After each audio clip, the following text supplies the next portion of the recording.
ಎಲ್ಲ ಮಾಧ್ಯಮದ ಸ್ನೇಹಿತರಿಗೆ ನಮಸ್ಕಾರ.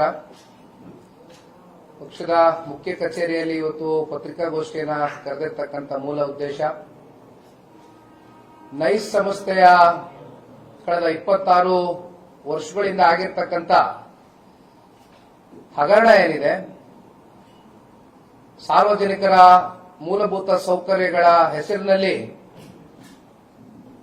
ನೈಸ್ ಸಂಸ್ಥೆ ಯಾವ ರೀತಿ ಹಂತ ಹಂತವಾಗಿ ಯಾವುದೇ ರೀತಿಯಾದಂತಹ ಅಭಿವೃದ್ಧಿಯನ್ನ ಪಡಿಸ್ತೀರಾ, ಸಾರ್ವಜನಿಕರ ಆಸ್ತಿಯನ್ನ ಕೂಡ ವಶಪಡಿಸಿಕೊಂಡು ಅಂತಿಮವಾಗಿ ನಾಳೆ ದಿನ ಇದರಲ್ಲಿ ರೈತರಿಗೂ ಕೂಡ ಪರಿಹಾರಗಳು ಸಿಕ್ಕಿದೀರಾ, ಸಾಕಷ್ಟು ಎಫೆಕ್ಟ್ ಆಗಿದೆ. ಜೊತೆಯಲ್ಲಿ ನಿರಂತರವಾಗಿ ಅಲ್ಲಿ ಸಂಚಾಲಕರು ಏನು ನಿರಂತರವಾಗಿ ನೈಸು ರಸ್ತೆಯನ್ನ ಉಪಯೋಗ ಮಾಡ್ತಾ ಇದ್ದಾರೆ,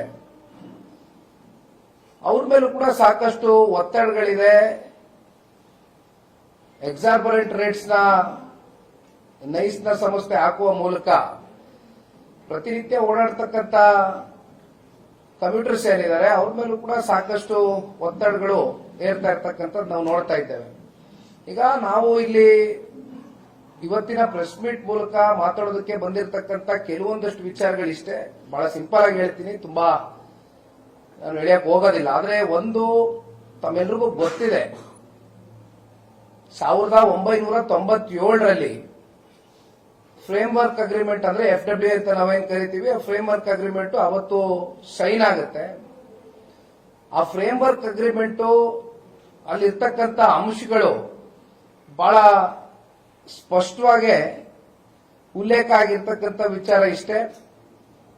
Bengaluru Mysuru express way 111 kilometre ಮಾಡ್ತೇವೆ ಅಂತಕ್ಕಂಥ ಒಪ್ಪಂದ ಆಗಿತ್ತು. ತದನಂತರ ಫೆರಿಫೆರಲ್ ರೋಡ್ 41 ಕಿಲೋಮೀಟರ್ ಮಾಡ್ತೀವಿ ಅಂತ ಹೇಳಿದ್ರು. ಲಿಂಕ್ ರಸ್ತೆ 9.8 ಕಿಲೋಮೀಟರ್ ಮಾಡ್ತೀವಿ ಅಂತ ಒಪ್ಪಂದ ಆಗಿತ್ತು.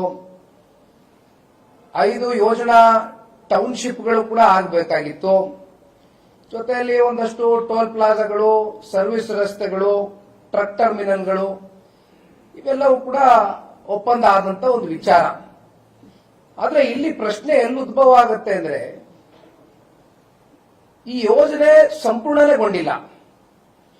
ಇಲ್ಲಿ ಯೋಜನೆ ಸಂಪೂರ್ಣಗೊಳ್ಳದಿರ ಯಾವ 111 ಕಿಲೋಮೀಟರ್ ಎಕ್ಸ್ಪ್ರೆಸ್ ವೇ ಸನ್ಮಾನ್ಯ ದೇವೇಗೌಡರು ಸಾಹೇಬರು MOU ಸೈನ್ ಮಾಡಿದಾಗ 95ರಲ್ಲಿ ಆ ಒಂದು MOU ಅಲ್ಲಿ ಕ್ಲಿಯರ್ ಕಟ್ ಆಗಿ ಮೆನ್ಷನ್ ಆದಂತ ವಿಚಾರ, ಅವ್ರಿಗೆ ಅವತ್ತೇ ಆ ಒಂದು ದೂರದೃಷ್ಟಿ ಇತ್ತು.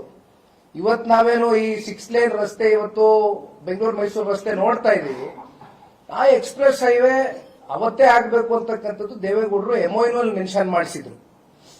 ಬಟ್ ಅದು ಯಾವ್ದು ಕೂಡ ಆಗ್ಲಿಲ್ಲ. 5 ಕಿಲೋಮೀಟರ್ಗೆ ಅದು ಅಲ್ಲಿಗೆ ಅರ್ಧಕ್ಕೆ ನಿಂತೋಯ್ತು. ಅರ್ಧ ಅನ್ನೋದಕ್ಕೂ ಬರಲ್ಲ. 111 ಕಿಲೋಮೀಟರ್ 5 ಕಿಲೋಮೀಟರ್ ಅಂದ್ರೆ not even very limited percentage.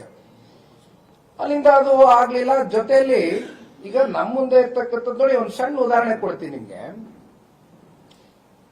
Peripheral ರಸ್ತೆನಲ್ಲಿ 2193 ಎಕರೆಯಷ್ಟು ಭೂಸ್ವಾಧೀನ ಆಗಬೇಕಾಗಿತ್ತು ಫೆರಿಫೆರಲ್ ರಸ್ತೆಗೆ. ಆದ್ರೆ 554 ಹೆಚ್ಚುವರಿ ಭೂಸ್ವಾಧೀನವನ್ನ ಮಾಡ್ಕೊಳ್ತಾರೆ. ರೈತರ ಜಮೀನನ್ನ ಹೆಚ್ಚುವರಿ 554 ಎಕರೆಯಲ್ಲಿ ಭೂಸ್ವಾಧೀನ ಪಡಿಸ್ಕೊಳ್ತಾರೆ. ಅಂದ್ರೆ ಹೇಳಿದ್ದು 2193 ಬೇಕು ಎಕರೆ ಅಂತಕ್ಕಂಥದ್ನ ಹೇಳ್ತಾರೆ ಫೆರಿಫೆರಲ್ ರಸ್ತೆ ಮಾಡೋದಕ್ಕೆ. ಇದೊಂದು ಸಣ್ಣ ಉದಾಹರಣೆ. ಹೆಚ್ಚುವರಿ ಯಾವ ತರ ಇವರು ಎಕ್ಸೆಸ್ ಲ್ಯಾಂಡ್ ನ ರೈತರಿಂದ ಪಡ್ಕೊಂಡಿದ್ದಾರೆ ಅಂತ. ಯಾಕೆಂದ್ರೆ ಇಲ್ಲಿ ಅವ್ರು ಹೇಳಿದ್ದು ಇನಿಷಿಯಲಿ 20,900 ಚಿಲ್ಲರೆ ಎಕರೆಯಷ್ಟು ನಮ್ಗೆ ಈ ಒಂದು ಯೋಜನೆ ಸಂಪೂರ್ಣಗೊಳಿಸ್ತಕ್ಕಂಥದಕ್ಕೆ ನಮ್ಗೆ ಬೇಕಾಗಿರ್ತಕ್ಕಂಥ ಭೂಮಿ ಅಂತ ಹೇಳ್ತಾರೆ. ಬಟ್ ಇಲ್ಲಿ ಒಂದು ಫೆರಿಫೆರಲ್ ರಿಂಗ್ ರಸ್ತೆನಲ್ಲಿ 554 ಎಕರೆ ಜಾಸ್ತಿ ತಗೊಂಡಿದ್ದಾರೆ ಅನ್ನೋದು ನಾನು ಕ್ಲಿಯರ್ ಆಗಿ ಹೇಳ್ತಾ ಇದ್ದೀನಿ. It's a small example for you. ಜೊತೆಯಲ್ಲಿ ಇನ್ನೊಂದು ಪ್ರಮುಖವಾದಂತ ಅಂಶ ಏನಪ್ಪಾ ಅಂದ್ರೆ, ಇಲ್ಲಿ ಇದನ್ನ ಪಬ್ಲಿಕ್ ಇನ್ಫ್ರಾಸ್ಟ್ರಕ್ಚರ್ಗೆ ನೀವು ಯುಟಿಲೈಸ್ ಮಾಡಬೇಕಾಗಿತ್ತು.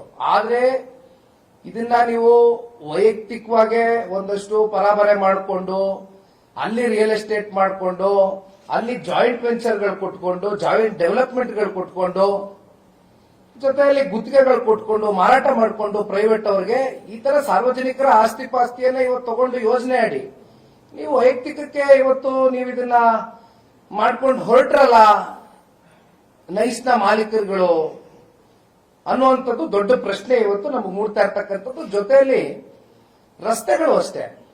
ಇವತ್ತು ರಸ್ತೆಗಳು ನಮ್ಗೇನು ಕಾಂಕ್ರೀಟ್ ರಸ್ತೆ ಆಗಬೇಕಾಗಿತ್ತು, ಸಿಮೆಂಟ್ ರಸ್ತೆ ಆಗಬೇಕಾಗಿತ್ತು. ಆದ್ರೆ ಒಂದ್ ರೀತಿ ಈ ತಾತ್ಕಾಲಿಕ ಡಾಂಬರೀಕರಣದ ರಸ್ತೆಗಳೇ ನೀವು ನೈಸು ಇಷ್ಟು ವರ್ಷವೂ ಕೂಡ ನೋಡ್ಲಿಕ್ಕೆ ನಿಮ್ ಕಣ್ ಮುಂದೆ ಸಿಕ್ಕಿದ್ದು. ಸೊ ಈ ರೀತಿಯಾದಂತ ಹಲವಾರು ಅಂಶಗಳು ಇವತ್ತು ನಮ್ ಕಣ್ ಮುಂದೆ ಇದೆ. ಇವತ್ತು ನಾನು ಹೇಳ್ತಕ್ಕಂಥದ್ದು ಇಷ್ಟೇ, ಒಂದು ಕೆಡಿಬಿ ಮತ್ತೆ ಪಿಡಬ್ಲ್ಯೂಡಿ ಸಂಸ್ಥೆಯ ಒಂದು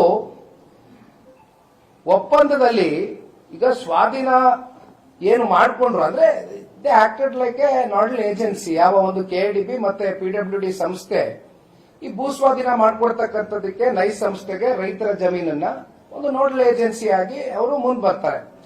ಅಲ್ಲಿಂದ ಏನಾಗುತ್ತೆ, ಈಗ ಸರಿಸುಮಾರು ಜಮೀನನ್ನ ಕಳ್ಕೊಂಡಿರ್ತಕ್ಕಂಥ ರೈತರು 11 ರಿಂದ 23 ವರ್ಷಗಳು ಕಳೆದೋಗಿದೆ. ಫ್ರಮ್ ಪಾಸ್ಟ್ ನಿಯರ್ಲಿ 2.5 ಡೆಕೆಡ್ಸ್, 2.5 ದಶಕಗಳು ಕಳೆದಿದ್ರು ಕೂಡ ಇಲ್ಲಿಯವರೆಗೂ ಅವ್ರಿಗೆ ಯಾವ ಅವಾರ್ಡ್ಗಳು ಸಿಕ್ಲಿಲ್ಲ, ಯಾವ ಕಂಪನ್ಸೇಷನ್ಗಳು ಸಿಕ್ಲಿಲ್ಲ.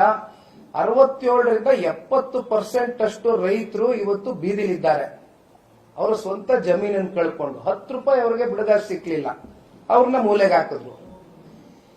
ಇನ್ನ ವಿಧಾನಮಂಡಲ ಜಂಟಿ ಸದನ ಸಮಿತಿಯಲ್ಲಿ ಒಂದು ವರದಿ ಕೊಡ್ತಾರೆ.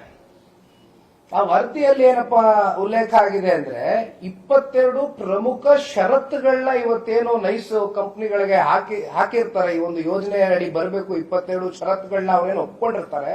ಅದರಲ್ಲಿ ಸರಿಸುಮಾರು 16 ಷರತ್ತುಗಳನ್ನ ಉಲ್ಲಂಘನೆ ಮಾಡಿದ್ದಾರೆ. It's very clear.